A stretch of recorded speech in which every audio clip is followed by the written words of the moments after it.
കണ്ടു നോക്കിയേ. ആ പോലീസുകാരിയുടെ ഏത് ഭാഗത്തേക്കാണ് അവന്റെ ആ കൈ കൊണ്ടുപോകുന്നതെന്ന് നോക്കിയേ. ശരിക്കും അവനാണെങ്കിൽ കെട്ടിപ്പിടിച്ചിട്ട് ഉടുമ്പ് പിടിക്കുന്നാണെങ്കിൽ കെട്ടിപ്പിടിച്ചങ്ങ് മുറുക്കിയിട്ട് അവൻ എന്തോ കിടന്ന് പരതി തപ്പി നോക്കുവാണ് അവന്. ഇവനിക്ക് നാണമില്ലേ പബ്ലിക്കിന്റെ മുന്നിൽ വന്നിട്ട് ഇത്രത്തോളം കാമപ്രാന്ത് കാണിക്കാന്, അതും ഒരു പോലീസുകാരിയോടെ. ഇവൻ പ്രതിഷേധിക്കാൻ വന്നതാണ്. എന്തായാലും നല്ല പ്രതിഷേധമായി പോയി. ശരിക്കും പറഞ്ഞ ഇത്രയും മാധ്യമങ്ങൾക്ക് ഒരുപാട് ക്യാമറകളും എല്ലാ മീഡിയക്കാരും ഒക്കെ അവിടെ ഉണ്ട്. അവരെല്ലാം വീഡിയോ ഷൂട്ട് ചെയ്യുന്നുണ്ടെന്നും അവനിക്കറിയാം. അവരുടെയൊക്കെ മുന്നിൽ വെച്ചിട്ട് അവൻ ഈ രീതിയിലുള്ള ഒരു കടന്ന് പിടിച്ച് ആ പോലീസുകാരെ പിടിക്കുന്നത് നമ്മളെല്ലാവരും കാണുന്നുണ്ടല്ലോ. ആ രീതിയിൽ അവൻ കടന്ന് പിടിച്ചിട്ടുണ്ടെങ്കിൽ അവൻ ആരും ഇല്ലാത്തപ്പം സ്ത്രീകളോട് ഏത് രീതിയിലായിരിക്കും ഇവൻ ഈ പെരുമാറുന്നത്?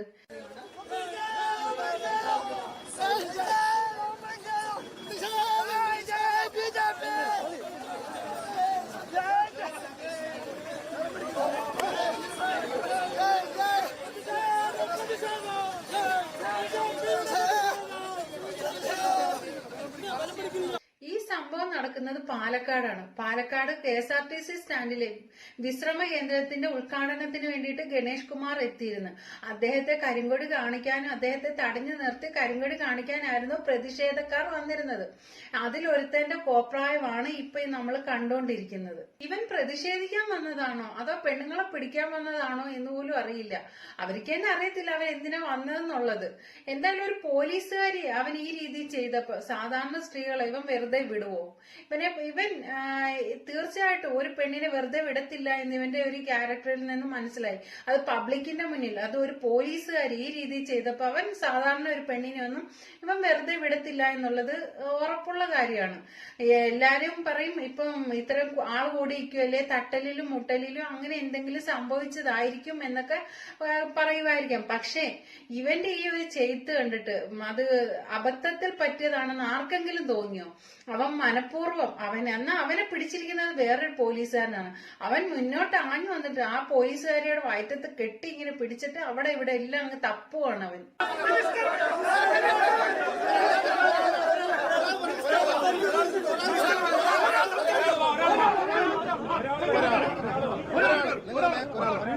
അഞ്ചു വർഷം ഈ ബ്ലോക്ക് ഉദ്ഘാടനം ചെയ്തിട്ട് ഇവിടെയുള്ള കംഫർട്ട് റൂം തുറന്നിട്ടില്ല, ഫീഡിംഗ് റൂം തുറന്നിട്ടില്ല, ഇവിടെ പോലീസിന് ഹെഡ് പോസ്റ്റ് ഇല്ല, പിക് പോക്കറ്റും കഞ്ചാവാണ് ഇവിടെ മുഴുവൻ പ്രശ്നങ്ങളാണ്.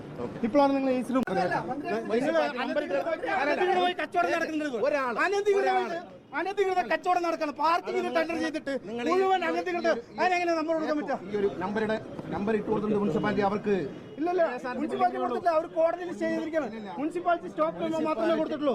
മുനിസിപ്പാലിറ്റി സ്റ്റോപ്പ് മെമ്മോ മാത്രമേ കൊടുത്തിട്ടുള്ളൂ. ഞാൻ നിങ്ങളെ സംസാരിക്കാൻ വിളിക്കുമ്പോൾ നിങ്ങൾ മാത്രം സംസാരിക്കാം. മന്ത്രി പറയും, ഒരു മന്ത്രി എന്ന നിലയിൽ ഞാൻ സംസാരിക്കും. ഈ പ്രതിഷേധിക്കാൻ വന്നതിൽ ഒരുത്തന്നെ മന്ത്രി ഗണേഷ് കുമാർ അടുത്തേക്ക് വിളിക്കുന്നുണ്ട്. എന്നിട്ട് ഈ മന്ത്രി ഗണേഷ് കുമാർ കുറെ ചോദ്യങ്ങൾ അങ്ങോട്ട് ചോദിക്കുന്നുണ്ട്. അതിനൊന്നും അവനിക്ക് മറുപടിയില്ല. ബബ്ബ അടിക്കുകയാണ് അവൻ. കരിങ്കൊടി കാണിച്ചിട്ടും പ്രതിഷേധിച്ചിട്ടും ഈ പ്രതിഷേധത്തിന് വന്ന് ഒരുത്തനെ വിളിച്ചിട്ട് കാര്യങ്ങൾ തിരക്കാനുള്ള ഒരു മനസ്സ് ആ മന്ത്രിക്ക് ഉണ്ടായിരുന്നു. എന്തായാലും ആ മന്ത്രി കുറെ ചോദ്യങ്ങൾ ചോദിച്ചെങ്കിലും അതിനൊന്നും അവർക്ക് ഉത്തരവും ഇല്ലായിരുന്നു. ഉത്തരം മുട്ടുമ്പോൾ പ്രതിഷേധം എന്നും പറഞ്ഞിട്ട് ആർത്തുല്ലസിച്ച് കിടന്ന് കൂകി വിളിക്കുകയാണ് ചെയ്യുന്നത്.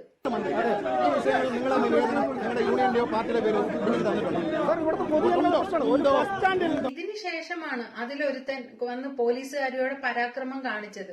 സ്ത്രീകളോടാണ് അവന്റെയൊക്കെ പരാക്രമം കാണിക്കുന്നത്. എന്തായാലും അതൊരു ആൺ പോലീസ് ആയിരുന്നെങ്കിൽ അവൻ കെട്ടിപ്പിടിച്ചിട്ട് അവന്റെ ആ പോലീസുകാരനെ തപ്പി നോക്കുമായിരുന്നു. അതൊരു പെണ്ണായതുകൊണ്ടല്ലേ ഇവൻ ഈ മാതിരി കാട്ടിക്കൂട്ടിയത്. ചിലർ അവനെ സപ്പോർട്ട് ചെയ്തിട്ട് പറയുമായിരിക്കും അവൻ അബദ്ധത്തിൽ പറ്റിപ്പോയതാണ് എന്ന്. ഒരിക്കലും അല്ല, ഇത് മനഃപൂർവ്വം അവൻ ആണത്തം കാണിക്കാൻ വേണ്ടിയിട്ട് അവൻ മനഃപൂർവ്വം കാട്ടിക്കൂട്ടിയതാണ്. കാരണം എന്ന് വെച്ച് കഴിഞ്ഞാല് ഇത്രയും അവനെയാണെങ്കിൽ പിടിച്ചിരിക്കുന്നത് വേറൊരു പോലീസുകാരനാണ്. അവൻ മുന്നോട്ട് ആഞ്ഞു വന്നിട്ട് ആ പോലീസുകാരെ കെട്ടിപ്പിടിച്ചിട്ടാണ് അവൻ എല്ലായിടും തപ്പി നോക്കുന്നത്. അവൻ ഇത് മനഃപൂർവ്വം തന്നെ ചെയ്തതാണ്, അവന്റെ ആണത്തം കാണിക്കാൻ വേണ്ടിയിട്ട്.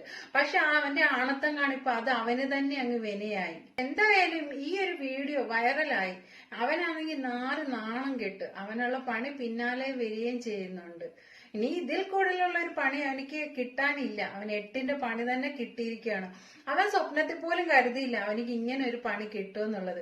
അവൻ വിചാരിച്ച കൂട്ടത്തിൽ കിടന്ന് പിടിക്കുകയും എടുക്കുകയൊക്കെ ചെയ്യുമ്പോൾ അവനങ്ങ് അവസരം മുതലാക്കിയതാണ്. പക്ഷെ അവൻ അറിഞ്ഞില്ല ഇത്രയും ക്യാമറകൾ അവന്റെ ആ ഒരു ലീലാവിലാസങ്ങൾ ഒപ്പിയെടുക്കുന്നെന്നുള്ളത് അവൻ അറിഞ്ഞതേ ഇല്ല. എന്തായാലും അവൻ ഇത് കണ്ടോണ്ട് അവിടെ കുത്തിയിരിക്കട്ടെ. അവൻ എന്തായാലും വേണ്ട പണികള് പോലീസുകാർ തന്നെ കൊടുത്തോളും. അതിലൊരുത്തനിട്ട് കമന്റ് കേട്ടോ, ഈ വനിതാ പോലീസുകാർ എന്തിനാണ് ആണുങ്ങളുടെ ഇടയിലോട്ട് തള്ളിക്കേറി ചെന്നത് എന്ന്. എന്തിനാണെന്ന് അവർക്ക് മനസ്സിലായില്ല. ഈ കമന്റ് ഇട്ട ആളിന് മനസ്സിലായില്ല. അത് അവരുടെ ഡ്യൂട്ടിയാണ്. അരപ്പിനെ കാഴ്ചയ്ക്കാണ് അവിടെ കൊണ്ട് നിർത്തിയിരിക്കുന്നത്. അവിടെ പ്രതിഷേധം ഉള്ളപ്പോ അത് തടയാൻ വേണ്ടിയിട്ടാണ് അവരെ അങ്ങോട്ട് നിർത്തിയിരിക്കുന്നത്. അപ്പൊ അവര് ഈ ഉന്തും തള്ളും ഒക്കെ ഉണ്ടാവുമ്പോ അവര് മാറി അവിടെ കൈയും കെട്ടി നിന്നാ മതിയോ? എന്തായാലും അവരെ കെട്ടിപ്പിടിച്ചപ്പോ അവര് കൈപിടിച്ച് മാറ്റുന്നുണ്ടെന്ന്. ആ കൈപിടിച്ച് മാറ്റിയ സമയത്ത് അവന്റെ മോന്തക്കിട്ടൊരെണ്ണം കൊടുക്കേണ്ടിയിരുന്നു. പക്ഷെ അത് അവർ ചെയ്തില്ല. പെണ്ണുങ്ങളെ നന്നായി ബഹുമാനിക്കുന്ന പ്രവർത്തകരും ഉണ്ട്. പക്ഷെ അതിനിടയ്ക്ക് ഇതുപോലെ 1-2 കീടങ്ങൾ ഉണ്ടെങ്കിൽ എല്ലാവർക്കും കൂടിയിട്ടാണല്ലോ പേരുദോഷം കിട്ടുക.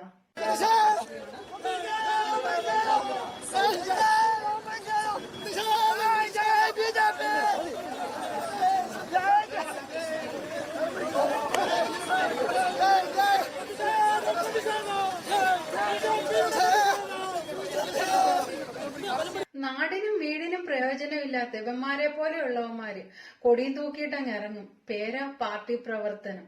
എന്തായാലും ഈ പ്രതിഷേധത്തിനൊക്കെ ഇറങ്ങുന്ന സമയത്ത് അത് എന്തിനു വേണ്ടിയിട്ടുള്ളതാണ് എന്നെങ്കിലും ജസ്റ്റ് ഒന്ന് അറിഞ്ഞിരിക്കുന്നത് നല്ലതാണ്. എന്തായാലും ഇവന്റെ സൂക്കേട് എന്തായാലും ഉടനെ തന്നെ അതങ്ങ് തീർത്തു കൊടുക്കും.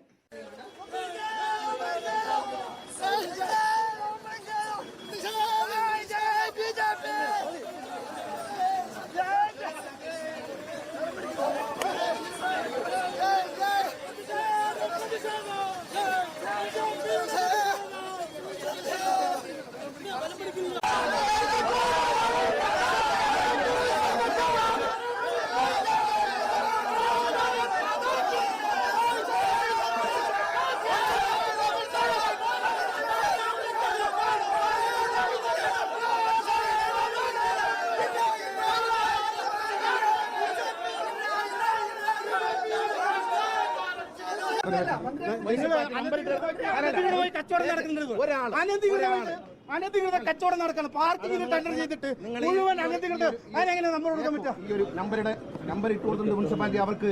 ഇല്ലല്ലോ, മുനിസിപ്പാലിറ്റി കൊടുത്തില്ല. അവർ കോടതിയിൽ സ്റ്റേ ചെയ്തിരിക്കണം. മുനിസിപ്പാലിറ്റി സ്റ്റോപ്പ് മെമ്മോ മാത്രമേ കൊടുത്തിട്ടുള്ളൂ. മുനിസിപ്പാലിറ്റി ഈ വിഷയങ്ങൾ നിങ്ങളുടെ നിവേദനം നിങ്ങളുടെ യൂണിയന്റെയോ പാർട്ടിയുടെ പേരോ മുന്നിൽ തന്നിട്ടുണ്ടോ? ഇവിടുത്തെ പൊതുജനങ്ങളുടെ പ്രശ്നമാണ്. ബസ് സ്റ്റാൻഡിൽ ഞാൻ ഒരു കാര്യം രാഷ്ട്രീയ നേതാവ് ഞാൻ ചോദിട്ടെ, അദ്ദേഹം ഇവിടുത്തെ എം പിയാണ്. അതെ, പല രാഷ്ട്രീയ പാർട്ടിക്കാരും. നിങ്ങൾ എനിക്ക് ഇതുമായി ബന്ധപ്പെട്ട നിവേദനം തന്നിട്ടുണ്ടോ? ഇല്ലല്ലോ. നമ്മൾ എത്ര പ്രതിഷേധിച്ചിട്ടുണ്ട്.